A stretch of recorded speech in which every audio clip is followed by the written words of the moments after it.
had equipped Taiwan with een andere link gekregen van contingent plans and procedures to take quick, early, and correct actions.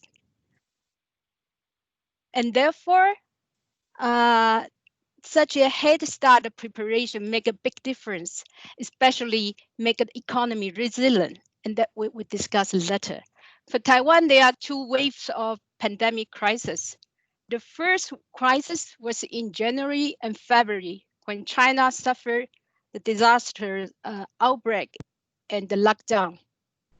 But Taiwan was successful to keep the case count in Taiwan low, around only 70. Despite there were still very intensive transportation links and many passengers, thousands of passengers flying between the two sides every day. However, during the second wave of crisis in March, when the pandemic hit Europe first and Japan, the United States, Taiwan was slow to react. So the case count suddenly rose up to 300 in just a few days. Then there was really a crisis. Fortunately, Taiwan has a very advanced healthcare system. Most important is Taiwan has a very complete and updated database about nationwide hospital resources, medical supply, and medical professionals. And new technologies were applied to track the footprints and context of the infected case. There are sufficient facial marks for the general public. For the frontline healthcare workers, they have sufficient protection equipment. Also, there are sufficient advanced facilities to treat COVID patients. For example, Taiwan has the second highest density of negative pressure rooms in the world. All this together help to control the second wave of crisis well and efficiently. So until from end of April until beginning of June, for a consecutive of 65 days, there were no new cases, and only 3 persons are still under hospital treatment. So the government actually announced anti-epidemic new lifestyle guidelines. The further release restrictions on domestic social events and the group gatherings, including the maximum number of participants.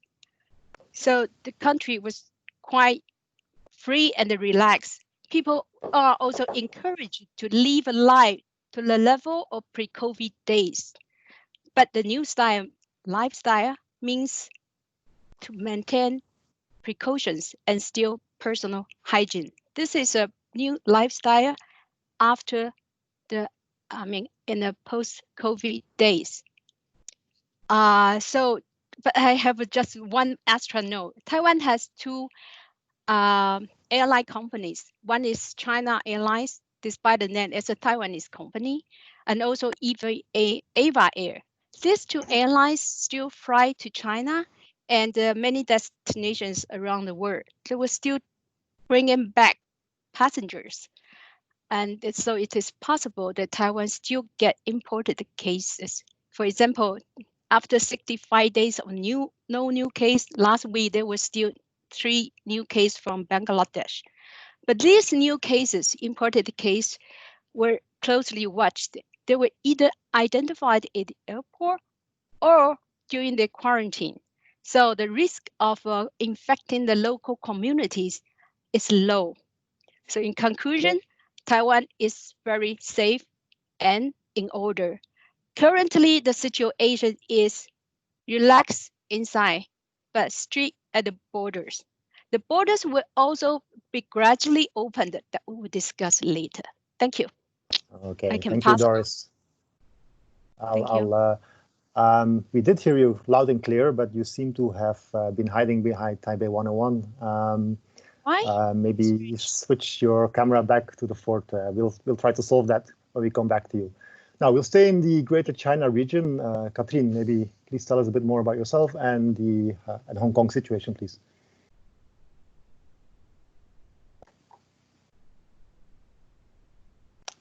Katrien, Maybe you are on mute. You are on mute. Excuse me, I was indeed still on mute. I was trying to be careful not to disturb. But yes, good afternoon, everybody. Good morning to you all in Belgium.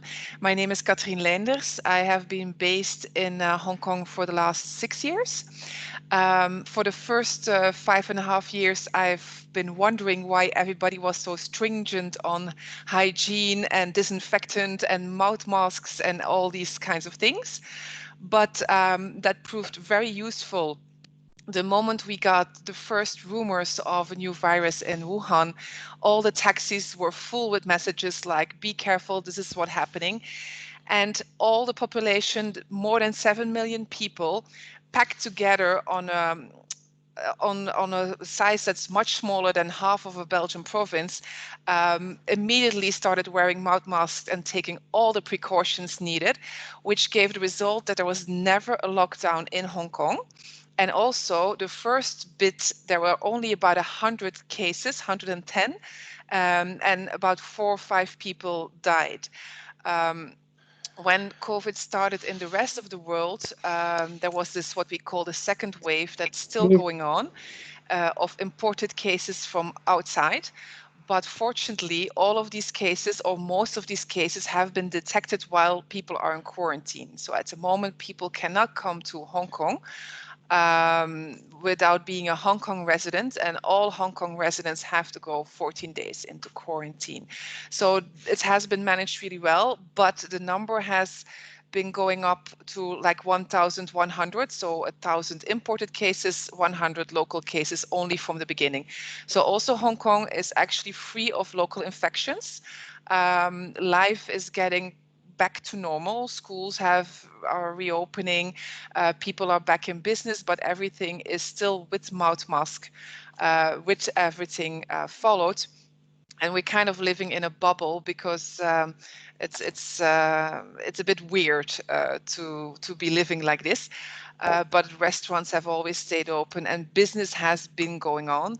Although there has been economical decline, but that has been going on for the last year also due to other reasons.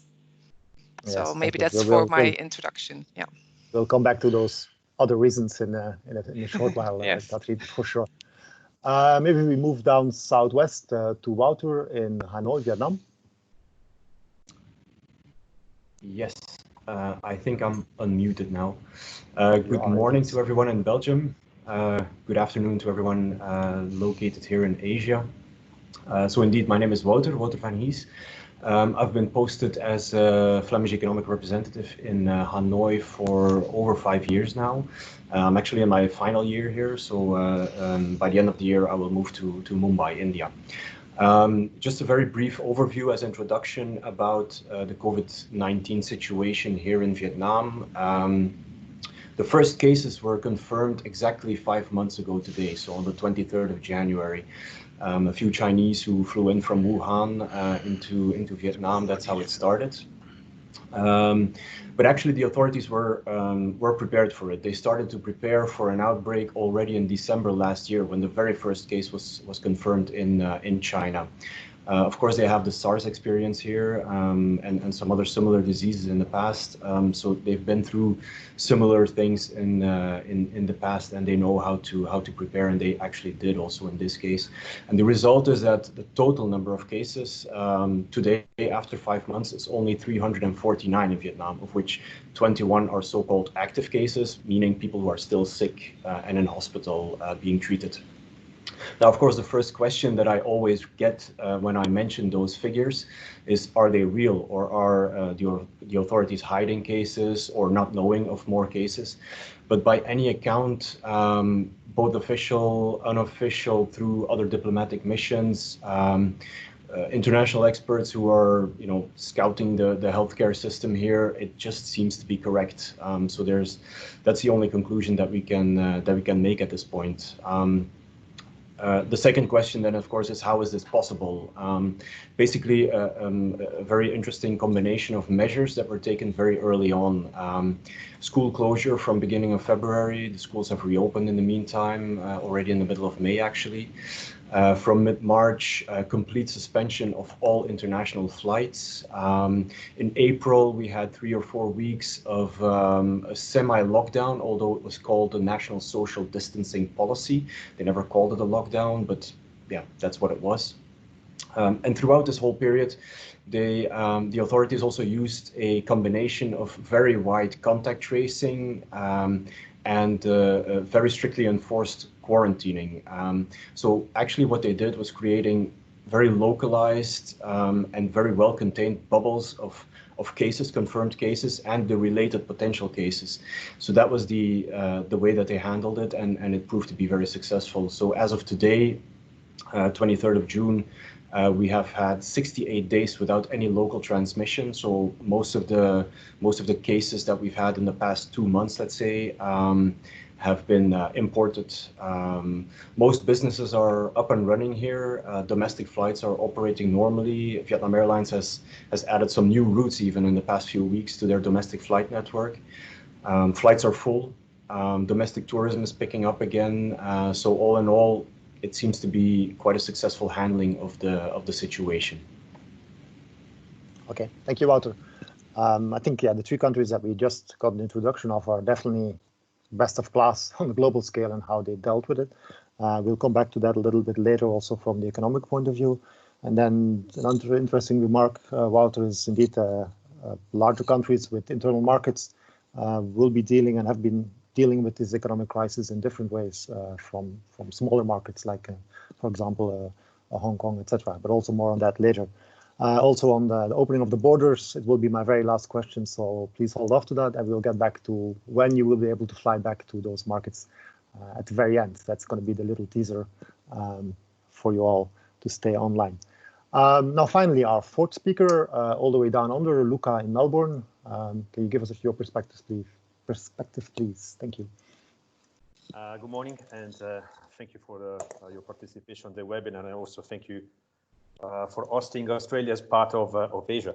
My name is Luca Bottallo. I'm the head of the post here in Australia for Fenders Investment Trade with the office located in Melbourne. I'm locally employed and been working with FEET for a bit more than 3 years now. Australia is a Western economy in an Asian context. So it is ranked 14th for GDP over level and 12th for GDP per capita. So the 25 million people living in Australia, they still consider the country the lucky country. Thanks also to an easy life, safe social and business environment. Regard to COVID-19, Australia is naturally and geographically self-isolated. So it has been somehow easier to contain the spread of the virus. But of course, compared to my colleagues, I cannot be very proud of the 7,500 cases that we had here in Australia. Unfortunately, 102 people died, and at the moment we have roughly 30 people treated at the hospital. And Australia ran approximately 2 million tests. Currently, Melbourne specifically is experiencing some hotspots. So situation during the last week, we had a bit more than 100 cases, so it's quite unusual. So starting March, the federal government response was based on a full lockdown of non-essential services. So basically, it was mandatory to work from home. Social distancing, boost of the health system capacity, and mandatory isolation for Australian travelers coming back to Australia. We closed our borders, and funny enough, also some interstate borders are closed to the other neighbors. So it's they took this very seriously. The restrictions since last couple of weeks, some of them have been lifted, but again, there are differences between some states. For example, if you are based in Adelaide, so South Australia, you can travel to Perth, so Western Australia, but they are not accepting people from Melbourne. So it's a situation that based on the number of cases currently still active. The government combined economic package was 259 billion Australian dollars, and so representing roughly 13.3% of the annual GDP here in Australia. So the package were aiming at supporting households, businesses, for example, financial assistance for cash flow and business loans, and also the Australian Taxation Office prepared some tailor-made solution for taxation.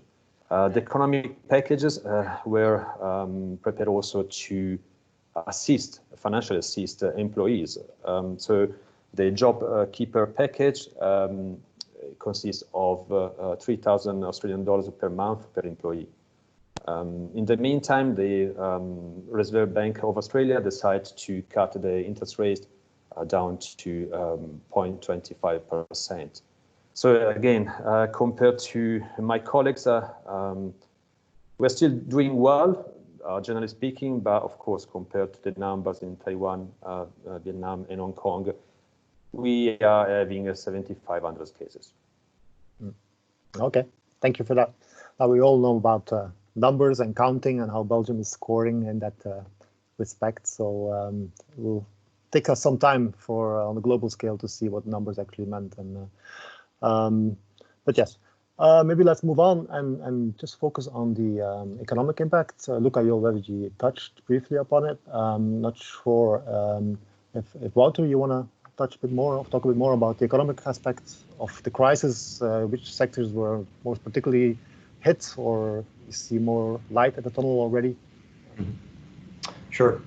Well, Vietnam's economy is of course, it's very resilient. The last few years, we've had GDP growth here of 6.5, last year even 7%, which is quite enormous. And one of the very important catalysts in that growth is manufacturing, export-oriented manufacturing. That's basically the basis of the economic growth that the country has been experiencing in the past few years. Now, during the COVID-19 period, let's say, most factories actually stayed open and manufacturing continued. But of course, all this industrial activity, it did slow down, partly due to the domestic measures to contain the epidemic, because of course, many international experts, so to say, couldn't fly into the country. So that had an impact also on local manufacturing, for example. But more importantly, of course, there was a big drop in global demand, and that's still ongoing.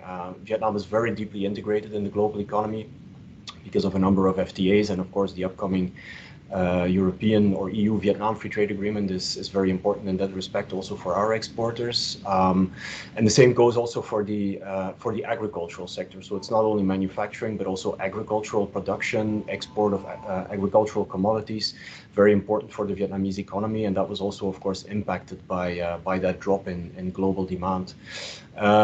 Another factor in the growth, the economic growth that the country has been experiencing is local consumption, mainly due to the growing middle class. It's a big country. It's almost 100 million inhabitants.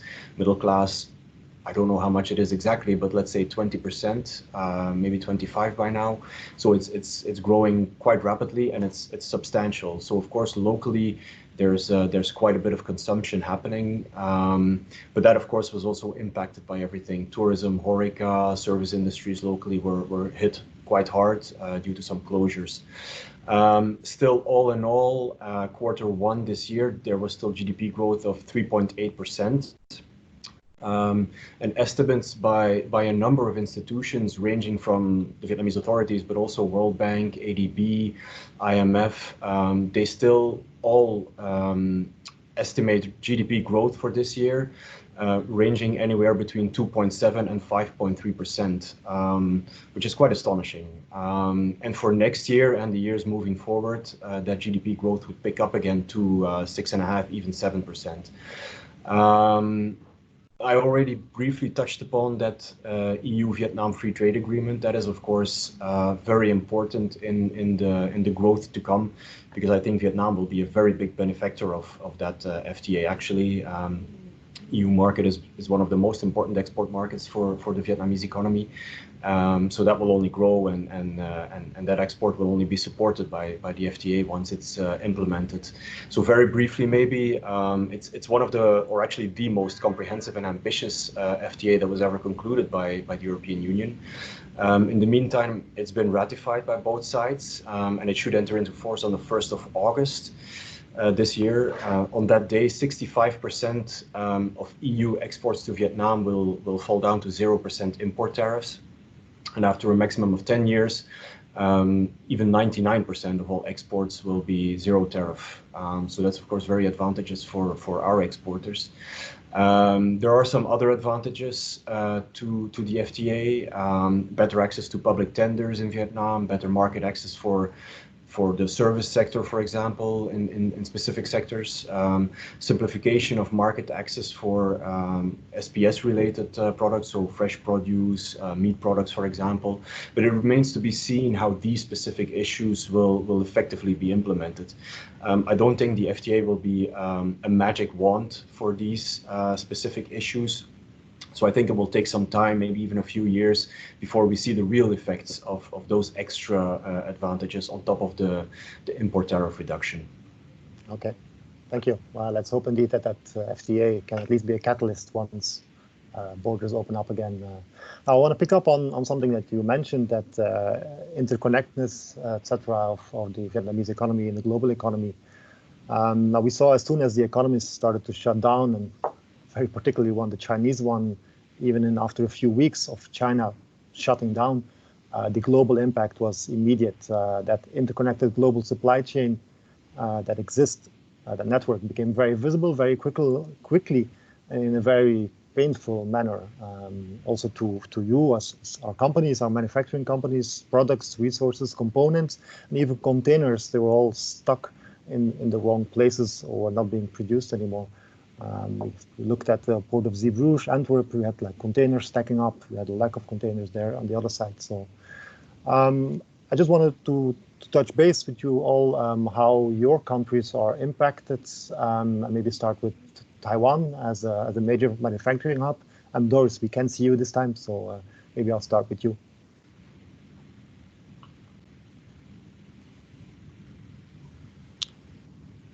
Is our Doris still there? Else we Doris? Oh, sorry, I didn't. There you are. Sorry, yes, here we are. Okay, thank you. I'll first talk about Taiwan's economy, which is resilient. Thanks again for Taiwan's success in controlling the pandemic successfully and efficiently. There has never been a lockdown. Schools, factories, companies have been open and operational. And besides, Taiwan has very strong and advanced local manufacturing industries. And these manufacturing activities has been go on as usual, even though with very strict precaution measures. Therefore, Taiwan's economy in the first quarter was cold inside, but warm outside. Cold inside was because people were afraid that did not know what would happen, so they refrained from spending and they voluntarily staying at home, even though there was no lockdown. And warm outside was because Taiwanese factories have been operational, and these factories, especially those in ICT industry, they have received a lot of rush orders to meet the demand arising from the stay-at-home globally. They also receive a lot of transferred orders from their peers elsewhere, but locked down. Therefore, the export performance was very good. For the first quarter, Taiwan's commodity export and the import still grew by 3.7 and 3.5%. Overall, the economy in first quarter still grew by 1.5% compared with last year. So that was still okay in the first quarter. And for the second quarter, it was opposite. It was cold. It's cold outside, but warm inside. Cold outside is it is a forecast that the Taiwan's export performance would decrease because the pandemic already hit the whole world, and the global disruption, global recession already emerged. However, this negative impact could be offset by Taiwan's dynamic domestic consumption and investment. Since end of April, people started to go out and play and spend. Also, within the government's wide range of relief package, there are a certain amount were allocated to subsidize and stimulate local spending and local tourism. Besides, it's important to know that besides Taiwan's 24 million population, a huge group of overseas Taiwanese students, employees, and investors, including many high-tech professionals from Silicon Valley, from California, they are all back to Taiwan for the sake of safety and for the good healthcare system. And besides, for the local tourism, in Taiwan, every year, there are 20 million times of outbound journeys, of which 70 million times of outbound journey are made by Taiwanese. These overseas travel fans cannot go out this year, and they are all staying home, a safe homeland to find replacement and to spend their money. So what I want to emphasize is these extra populations, they have a higher spending power. All this will help to stimulate domestic consumption. Besides, for investment, there are a lot of domestic investment in public infrastructure projects, especially in energy, in railway, in water distribution. Also, there are a lot of ongoing private construction projects for factory, for housing renovations. These are going on as usual because every activities go on as unscheduled. So that is why it's warm inside and cold outside. About inward investment, foreign direct investment, it's even remarkable. For example, for the first 5 months, the total inward FDI increased by 12% in Taiwan, and the investment made by returning Taiwanese increased by 70%. These figures are remarkable during a global dismay or recession. So even though the IMF downplayed Taiwan's forecast this year because they believe Taiwan heavily depend on foreign trade. However, Taiwan had a good performance last year with 2.7% GDP growth. This year, if we factor in all these factors like dynamic domestic consumption and investment, the Taiwanese government and many think tanks, regional banks, are still confident that Taiwan will remain economic growth this year. Can we please my talk. go on mute to avoid this kind of... Okay, Doris, thank you for that. Now the first part, thank you for that economic picture and giving us a broader picture. Now the first part of my question was indeed the impact that Taiwan may have on, let's say, if companies will reshift their manufacturing hubs and be less resilient, or trying to be less dependent, on putting all their eggs in one basket, one China basket. And I think from what you said, you think Taiwan will come out as a resilient and maybe a winner even. Now, I just want to touch base with the other countries. Maybe Hong Kong is, very important role. Hong Kong as a trading hub for China. Maybe Katrien, you can give some perspective of maybe some long-term effects that this may have on the role of Hong Kong as this trading hub. Okay, I'll try. The long term might be a bit more difficult in the current circumstances. As Hong Kong, it's a little bit more complicated than only the COVID effect. The first quarter of 2020, there was a sharp decline of GDP by 8.9%. So that's very, very large. And we are expecting an overall yearly decline from 4 to 7%. So that's very large, but not only due to COVID. The decline has started last year at the protests and also encouraged by the trade war.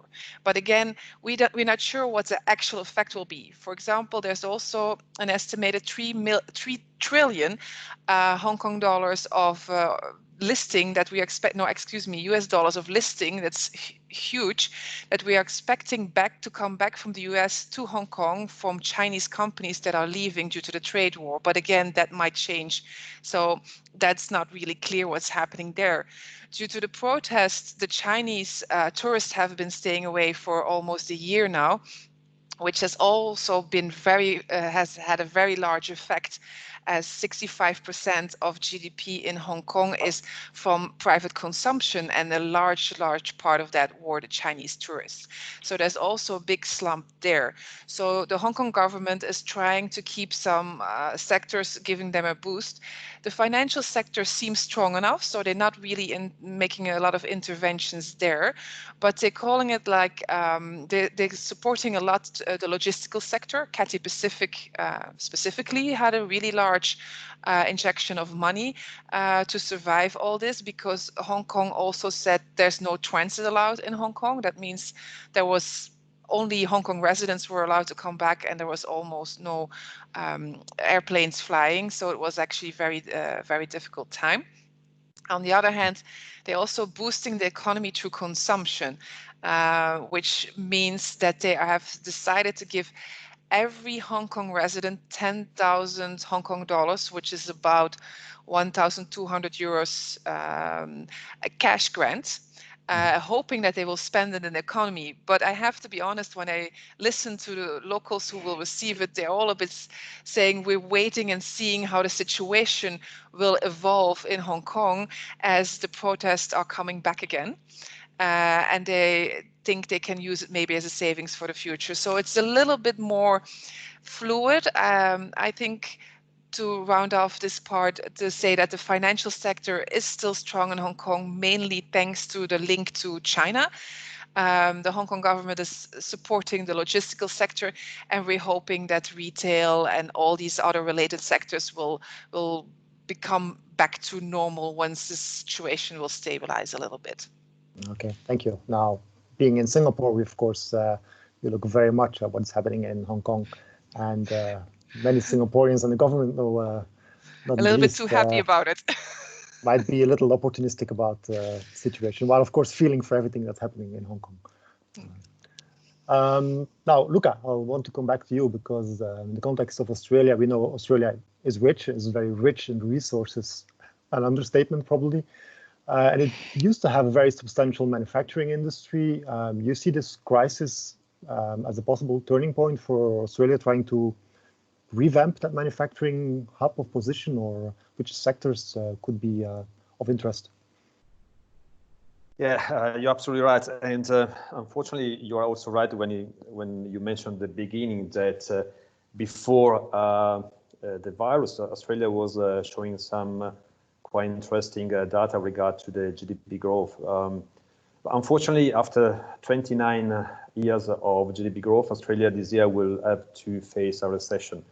So a few days ago, they released the Q1 2020 data, and they showed that the GDP shrank by 0.3%.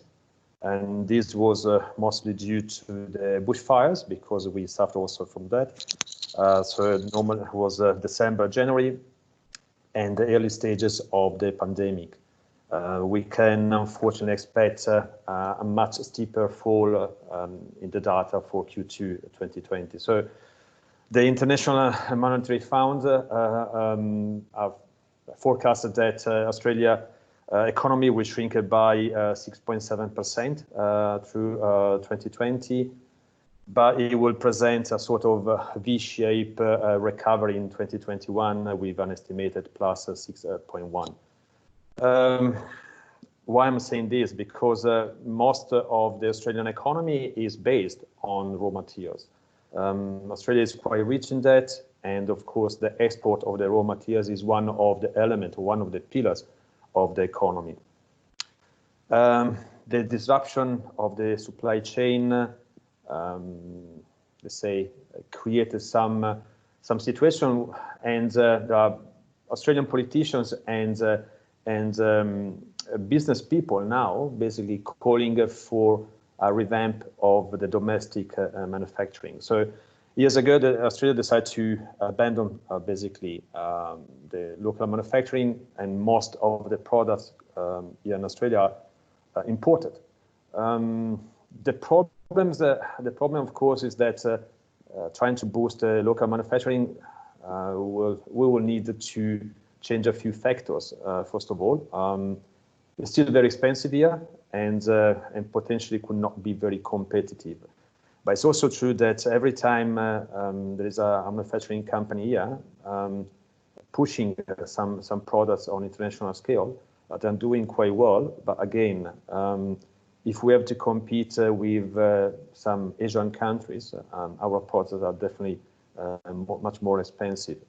And on top of this situation, one of the reasons there is a call to boost local manufacturing is also due to the current situation, current relationship with China.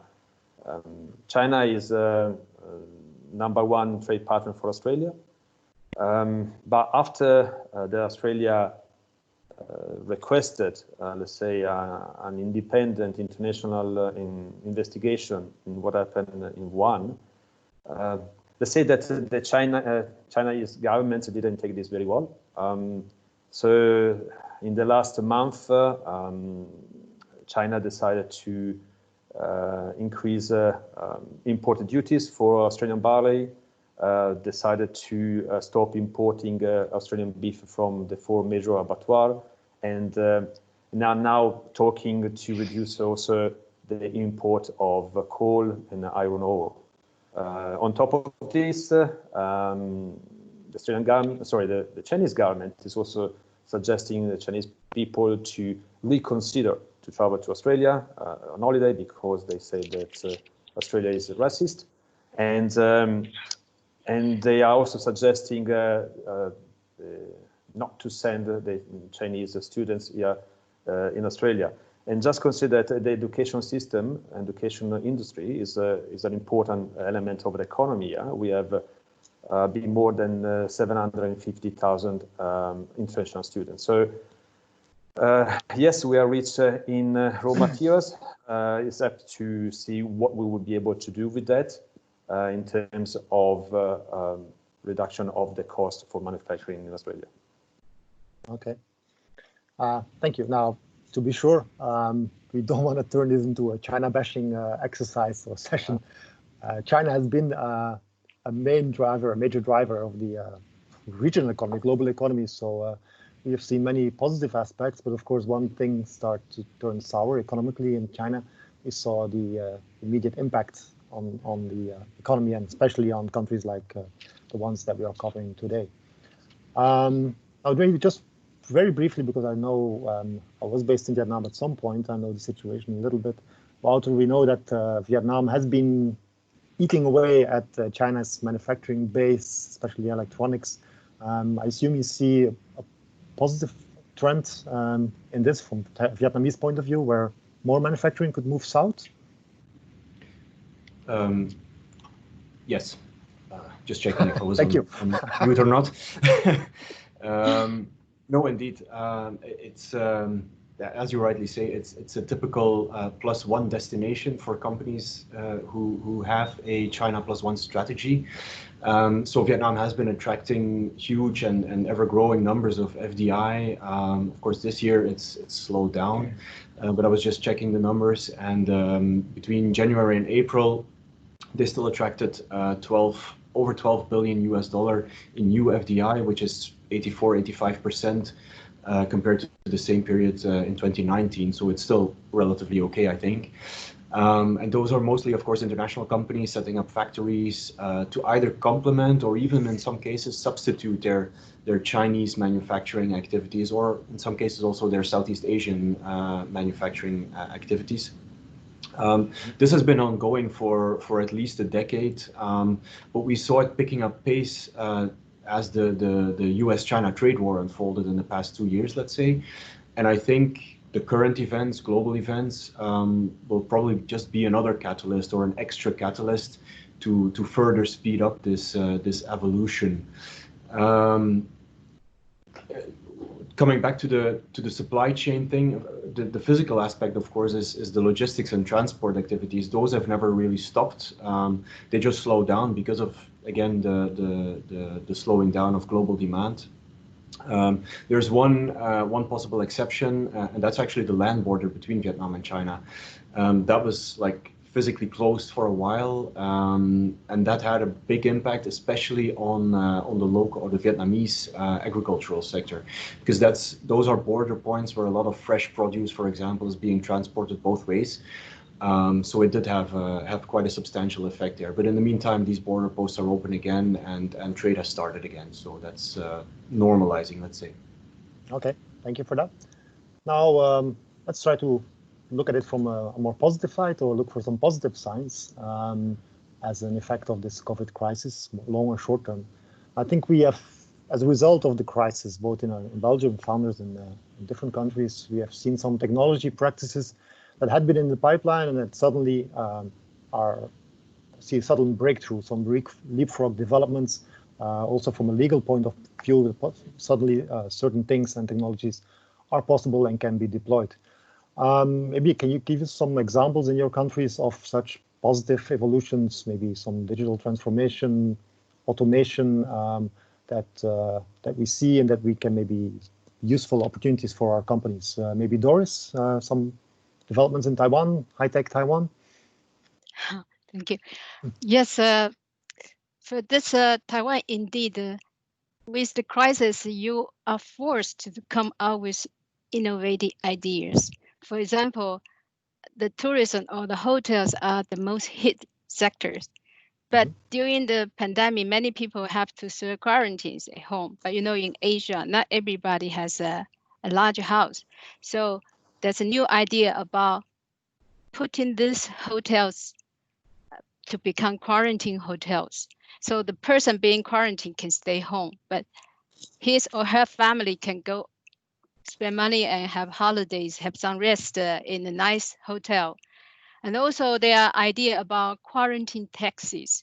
So these are ideas, but also Taiwan is also forced to accelerate the 5G infrastructures.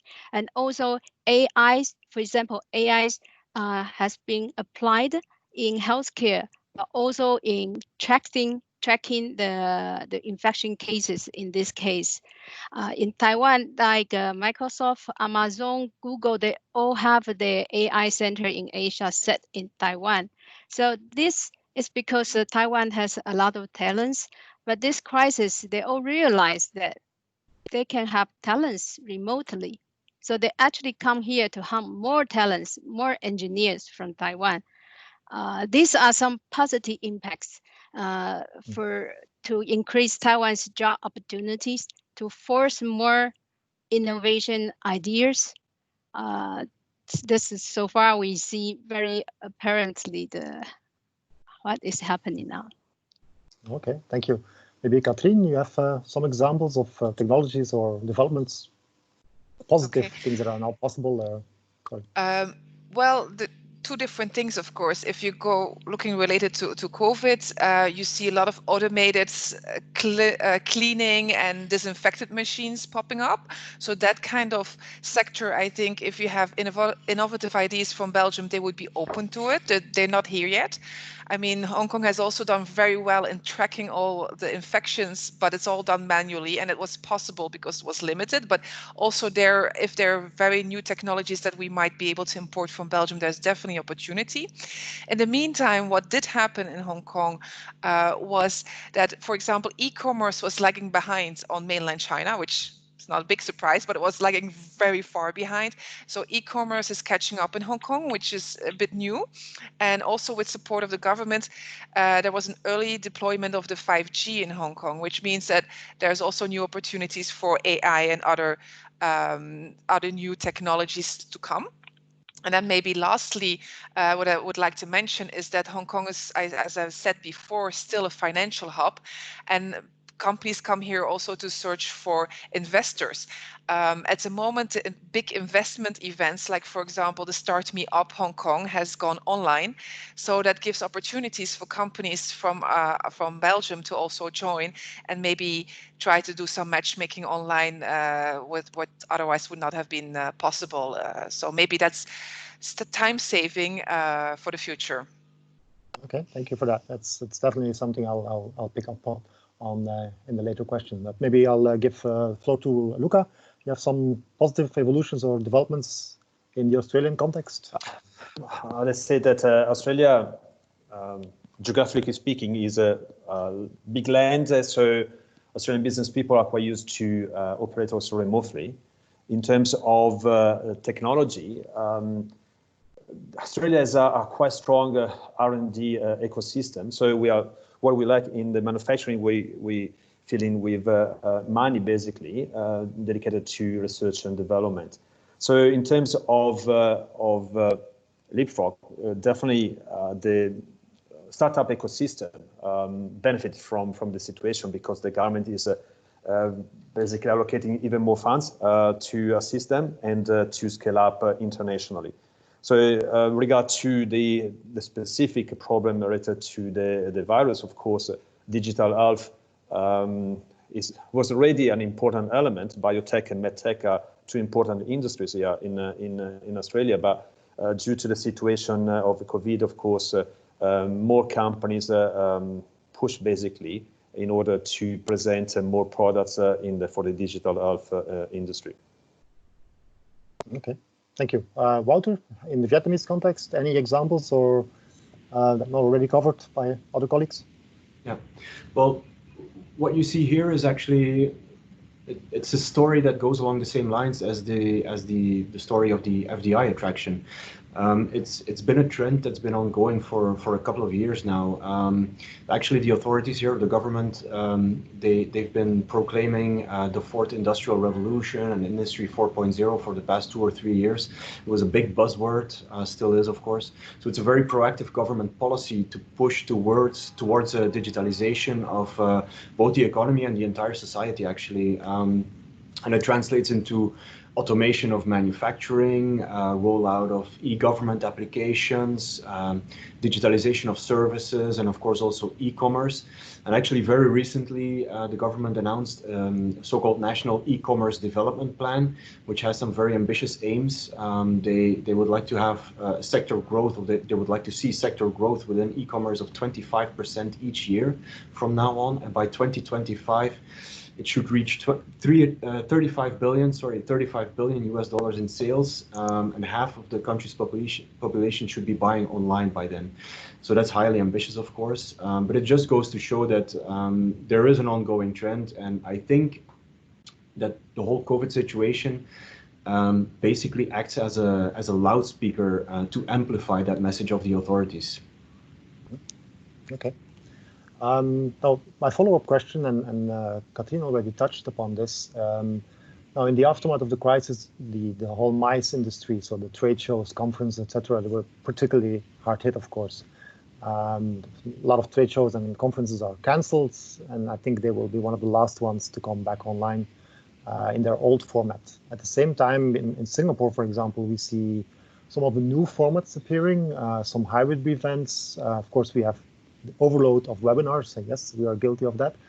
But we also see formulas of B2B, online B2B and matching programs. Do you see, and I'll touch base with each of you, do you see that this is a format that could work in your country's context, or will eventually people go back to the old traditional way, meeting one-on-one? So maybe I'll start with Doris. Okay, for the MICE industry was really hit, but just good news is since Taiwan is in order now, so in the summer there will be around 60 trade fair on consumer products, but focus on local citizens, I mean people living on Taiwan to participate. But many trade fairs like the BioAsia Taipei in July will be organized simultaneously online and physically. Physical trade fair are for local, people live in Taiwan, but there are also online programs for international professionals to participate in the conference in B2B meetings. All this format will take place simultaneously. That is one way to break through. However, I think for Asia, sometimes we are good in technologies, but sometimes they are still broke in language.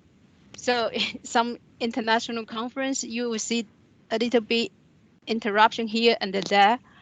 So for a big conference, I think it's just to spread out, to do product launch, to get larger networking, because all the events say you don't need to go anywhere. It's minimum cost for maximum benefits, but the effectiveness is still going to be exempt. But for Taiwan, the export trade promotion, they do a lot of webinars and the export platform. You can go on the website, find whatever products you like, and make B2B programs online. All become very easy. So I think this would be the trend. Still, it's with minimum cost, you get maximum networking. There was in the past, people think it's not practical, it's not flexible.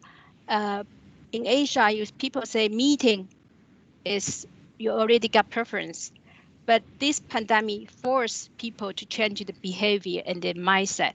So I think it's a new trend. Okay. And yes, so, here. Okay, sorry, thank you for that. If I summarize, I think tech ready, but maybe language, maybe a hurdle in Taiwanese contact. Let's go to Hong Kong. Katrien, you think this is a feasible way to do business with Hong Kong business people, or? Well, I think at the moment everybody is preferring the online, but in the longer run we might go back to more face-to-face. As far as trade fairs go, the government is definitely investing in keeping physical trade fairs or trying to get them back. For example, but there's also again a longer problem we've been having due to the protest. For example, last year's Asia Food Logistica was in September. Lots of companies stayed away because they were afraid of the protests.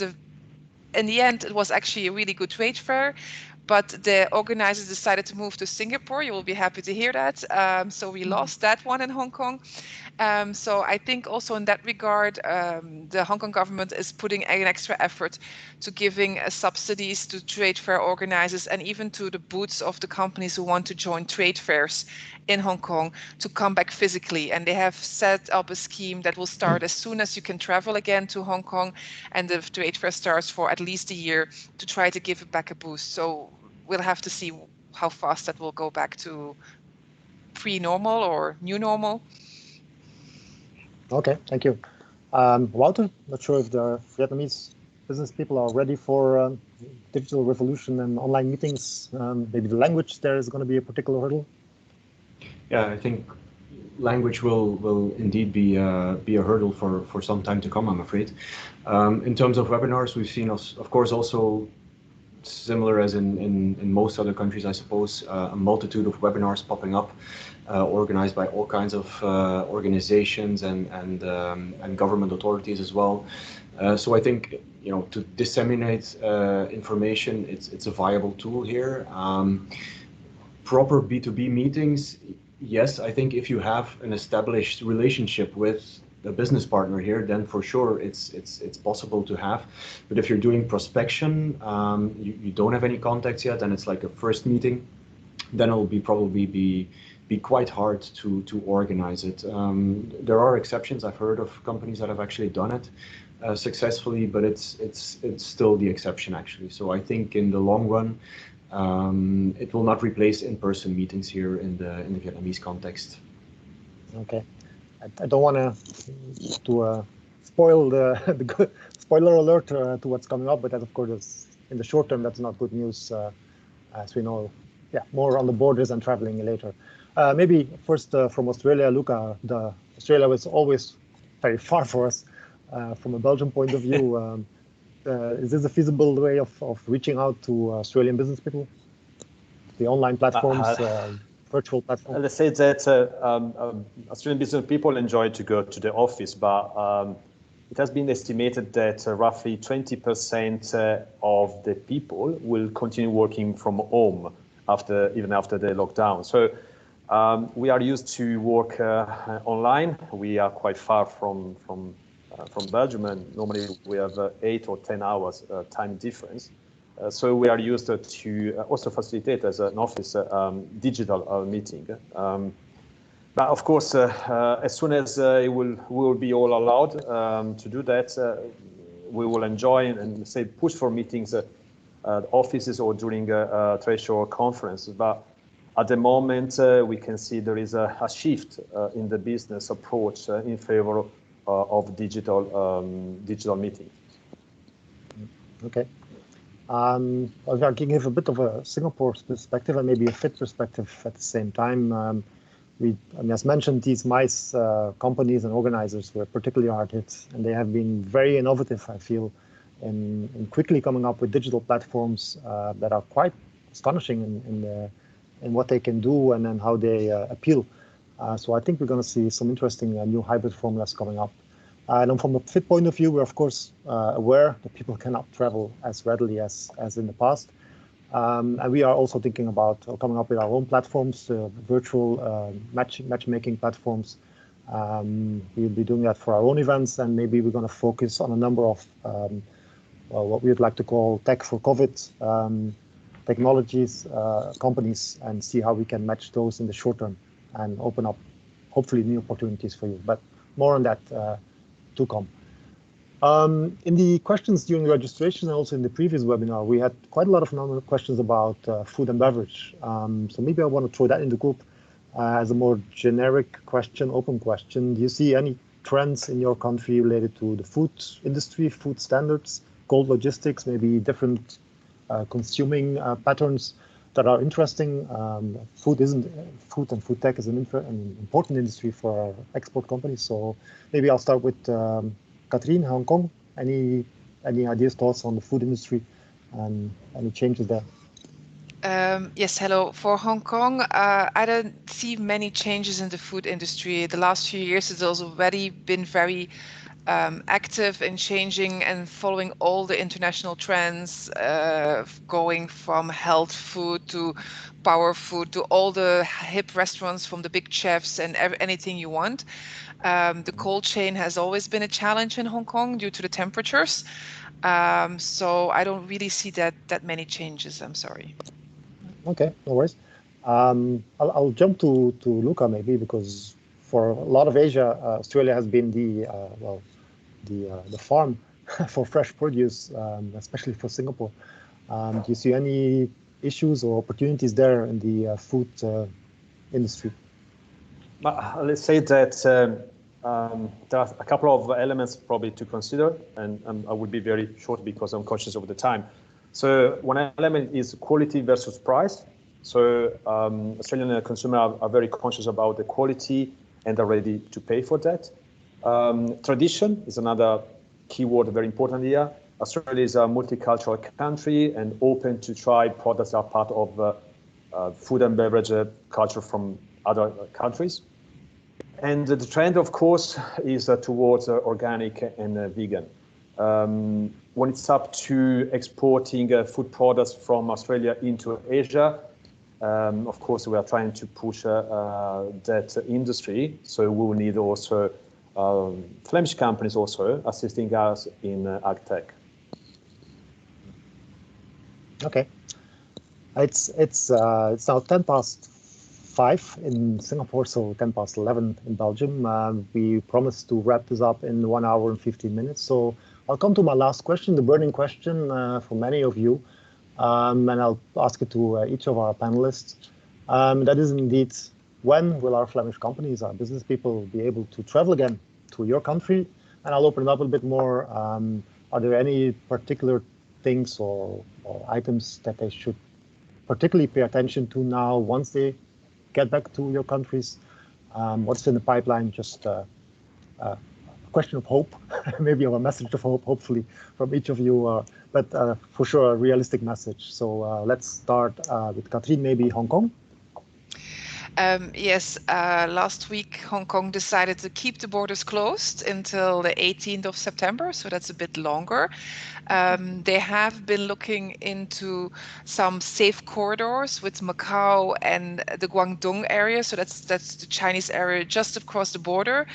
But it's been put a bit on hold with new outbreaks going on, so it's not clear. But if it comes and they go to like safe countries, they might look into which country is safe and can we accept, or maybe accept with a COVID test upon arrival. Like, for example, at the moment, it's very highly organized. Everybody who arrives and is allowed in gets a test done and has to wait for the test results, sometimes up to 8 hours at the airport. Or if it's at nighttime, they bring you to a hotel and the government pays the hotel, but still it's quite an effort. And at the moment it's only for residents, but in the future that might be one of the options, but it's not clear yet.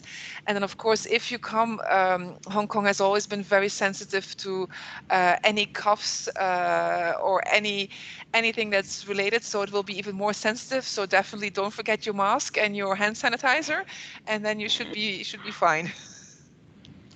Thank you. Doris, any good news or any what's the status for traveling to and from Taiwan? From Taiwan depends on Belgium. Yes. Do I turn on? Okay. Yes, Taiwan depends on foreign trade. I mean, reopening the border and reconnect with the world more than online is certainly direction. However, because the pandemic is still serious in many countries, and Taiwan has very low immunity rate because only 3 persons are still in hospital now. The others are free outside. So the government has to be cautious. Currently, general foreigners are still barred from entering Taiwan, but 3 exceptions.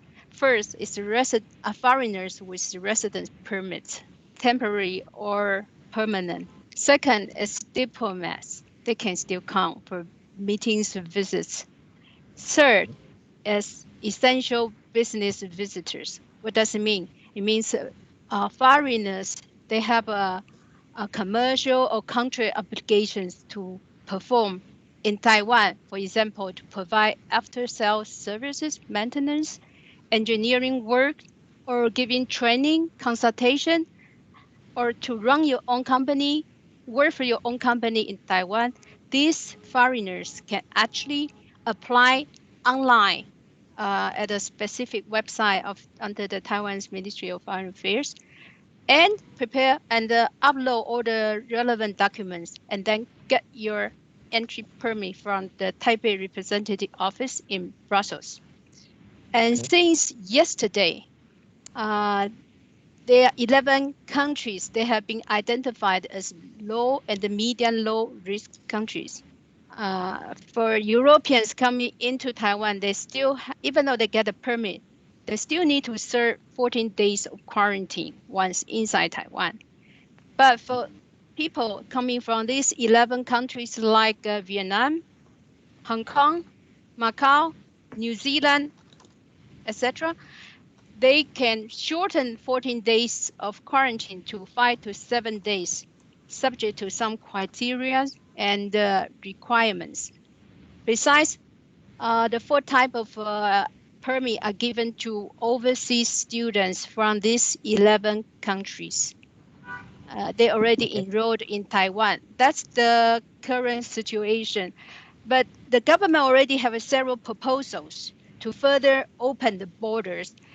But this is a lot of talk and the news reports, but I cannot say it now. It's better that you check our website or Taiwan CDC website for the latest updates. Probably would be end of June, July and August, there will be some news. Thank you. Okay, thank you. Indeed, I'll come back to websites and where to find more information in a short bit, in any case. Before I'll give you a generic overview of what we know about Europe and traveling and green corridors, maybe give the floor to Wouter first. Any any ideas of initiatives on Vietnamese side on how they will eventually open up their borders again, and to whom, which countries, etc.? Mm-hmm. Well, the current situation is that no visas are being issued.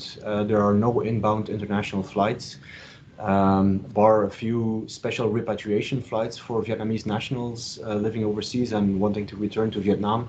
And very, very exceptionally and under very tight conditions, some diplomats and international experts are allowed into the country, but then there's also quarantining measures and things like that. So yeah, it's basically, in practice, it's not possible to fly in for business or tourism. Even outbound flights, there are only very few. And the rumor is that the situation will remain the same until at least mid-September. Although in the meantime, Vietnam is looking to open up certain bilateral flight corridors, again, under very strict conditions with a few countries like Japan, South Korea. But for Belgium or Europe in general, I think it will take some time. Indeed, indeed. Luca, Australia, we know what we know, but please do share. Okay, first of all, I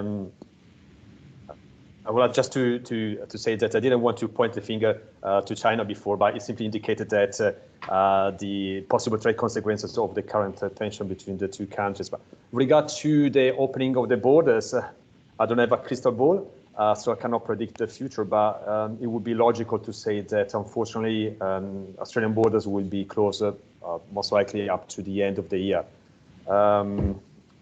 And most likely there will be still a 14-day quarantine mandatory. So exception could be made for international students, skilled workers. For example, a Flemish company sold machinery to an Australian company. The Australian company needs someone for the maintenance, and so they can apply for the skilled worker from Flanders to come to Australia. Company executives most likely will receive a sort of green card if they are visiting Australian branch offices or if they are interested in investing in Australia. Mm-hmm. Thank you. I think indeed, yes, we on paper we see in a number of countries, including Singapore, that it is potentially possible. But then if you look at the hurdles and the current quarantine that is in place, it's not very feasible in the short term, I think. Now in the context of green corridors, which was mentioned by a few of you, we see indeed that some countries are thinking along those lines, where they would set up safe corridors or green corridors between two countries. For example, there's one now between Singapore and China in place. And then the question is, of course, will we ever have those with Europe or with Belgium? Now the feedback that we got from the European side is that Europe in the Schengen area look at themselves as one bloc, and once a country would like to set up a green corridor with one country, Europe would like or mandates that it automatically opens up to all the countries in Europe. Of course, if there's one, how shall I put it, bad pupil in the class, then all the other pupils in the European class are treated equally. So as such, we unfortunately don't see very immediate links being re-established with Europe from our countries. I'm afraid to summarize maybe. I think we just overrun by a few minutes. I hope you apologize. You accept our apologies for that. I do see a number of questions in the chat. Some we addressed. Some are about that relocation of the manufacturing hubs, etc. I see else about enabling technologies and opportunities there, and some others. I propose that we do take these offline individually with you. We will get back to you. Don't worry. We are listing them up as we speak, and we shall get in contact with you in the days to come. For now, I want to thank already all our speakers. Thank you for your time and for sharing your expertise. Now, for you, audience, no doubt this was a bit of an information overload. I trust you need some time to digest this all, and you may have other questions in days to come, which we did not address or that you will come up with later. We will now share with you the contact details of the speakers. I think my colleague Christoph has a slide prepared with their email addresses, so feel free to reach out to them all of them. If you have any questions, if you have a question about any other market or any other specific topic, you can also reach out to and write to us at info@fitagency.com. Now, I mentioned that we have quite a lot of information available on our website. We have individual country pages on the FIT website, but recently, well, since a few weeks, months, we also have dedicated coronavirus section per country page. So there you can find more specific up-to-date information about Australia, Taiwan, Hong Kong, Vietnam, changes in travel guidelines, etc. We also have a weekly, not quite sure if it's weekly, but we have a FIT Coronas newsletter, to which you can subscribe, and we will send you the link to that subscription page also. All this info, the links, the link to the video recording, contact details, we'll follow up in a mail by the latest tomorrow. I have only one more thing left to do, which is to thank you for joining us.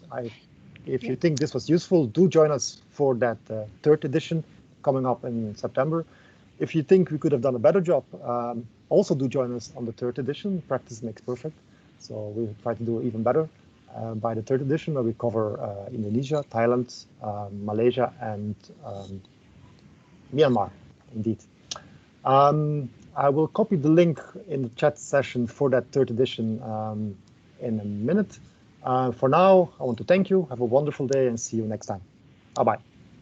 Bye-bye. Thank you. Bye.